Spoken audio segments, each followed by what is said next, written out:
Your house in Florida just got hit with a code violation. You ignored the first notice. Then the second, now you're getting letters from the city saying you owe $4,200 in fines. The number is climbing every single day. And here's what nobody tells you: that fine just became a lien on your property, which means you can't sell, you can't refinance, and your house is now stuck. I'm Anthony Astolfi. I'm a licensed Florida real estate sales associate with La Rosa Realty Kendall, and I run Home Rescue Team. We help South Florida homeowners navigate code violations, liens, foreclosure, probate, and every situation in between.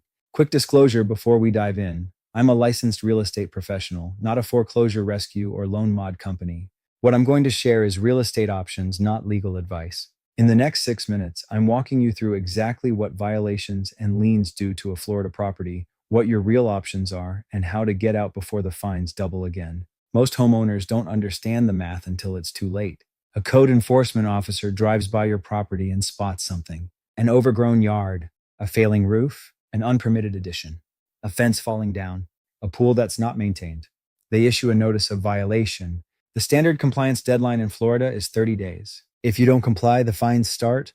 Under Florida Statute Chapter 162, code enforcement boards can charge up to $250 per day for a first violation. For repeat violations, $500 per day. For irreparable violations, like an illegal addition that has to come down, it can be a one-time $5,000 hit. The math gets ugly fast. $250 a day for 90 days is $22,500. For 6 months, it's $45,000. I've personally seen properties in Hollywood and Hialeah accumulate over $90,000 in fines.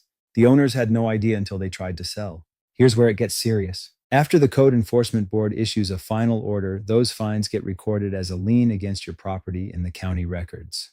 And it doesn't just attach to that house. It attaches to every real property you own in that county. But code liens aren't the only kind. There are 3 lien types that destroy traditional Florida sales. 1. Code enforcement liens, what we just talked about. Daily fines recorded as a lien attached to all your county property. 2. Tax liens. Property taxes are due March 31st. Delinquent April 1st. The county auctions a tax certificate in June. After 2 years, it can become a tax deed, and a tax lien wipes out everything, including your mortgage. 3.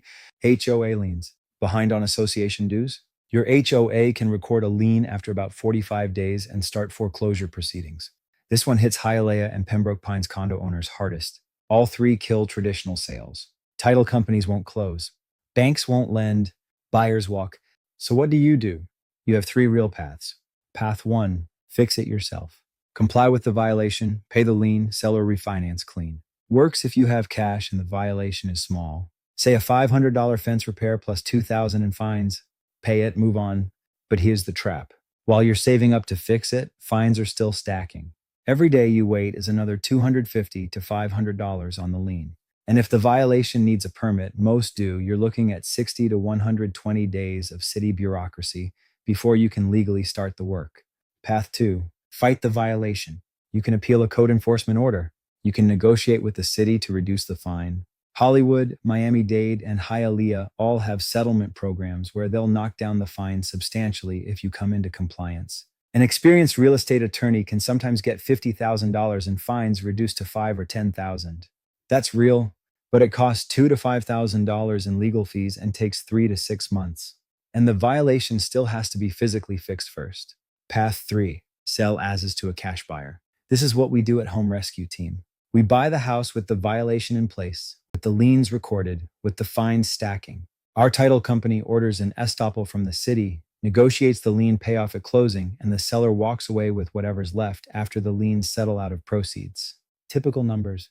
You get 70 to 80 cents on the dollar of what the clean title value would be. But you pay zero out of pocket, fines stop the day we close, the lien comes off your name forever, and the close window is 14 to 30 days.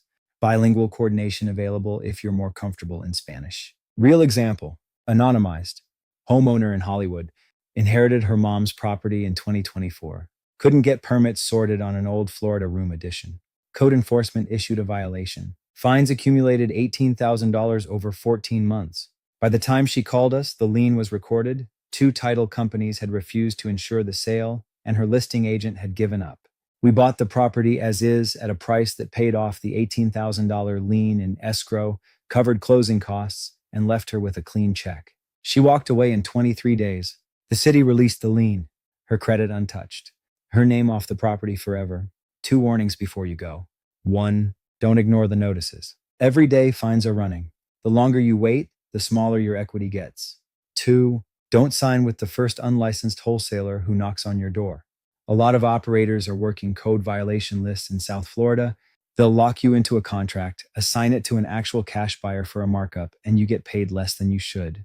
I'm a licensed agent. I can show you exactly what's happening with your title and your numbers. And if a cash sale isn't the right move, I can list the property the traditional way instead. If you've got a code violation, a lien, or fine stacking on a Florida property, anywhere in Broward, Miami-Dade, or the surrounding counties, head to homerescueteam.net, fill out the form, and I'll personally walk you through what your options actually look like with real numbers. No pressure, no commitment. Subscribe for a new one every Tuesday and Thursday. Bilingual English and Spanish. Educational content only, not legal or financial advice. Consult a licensed attorney for questions specific to your property.